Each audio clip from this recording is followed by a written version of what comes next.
ஒரு 5 மாசத்துக்கு முன்னாடி ஒரு குரங்கு ஒன்று வந்தது சார் எங்க வீட்டுக்கு.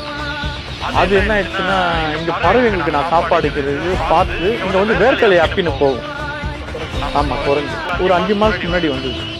அது இந்த ஏரியால எங்க இருக்குதுன்னு தெரியல. ஆனா திடீர்னு வந்தா சாப்பிட்டு போனோம். அதுக்கப்புறம் திடீர்னு ஒரு போன வாரம் என்ன பண்ணா வந்து சாப்பிட்டு இருந்தான். நான் கிட்ட போய் பார்க்கும்போது அவன் கையில ஏதோ குஞ்சுமா இருந்தது. நான் குரங்கு குஞ்சு தான் இருக்கும்னு சொல்லிட்டு நான் கிட்ட போய் பார்க்கும்போது அது ஒரு கிங்ஃபிஷர், கிங்ஃபிஷரோட பறவையோட குஞ்சு. அது எங்கேயோ அது கூடுல இருந்து ஊழ்ந்துட்டு அதை எடுத்துன்னு வந்து அவன் அந்த சாப்பாடு இங்க பறவைங்களுக்கு நான் போறதை பார்த்துட்டு பறவைன்னு சொல்லிட்டு அந்த பறவையோட பேபின்னு சொல்லிட்டு அவனை இட்டுன்னு வந்து அந்த குழந்தை இட்டுன்னு வந்து அவன் மென்னு ஃப்ரெஷ் ஆக்கி அவன் வாயில ஊட்டுறான் சார்.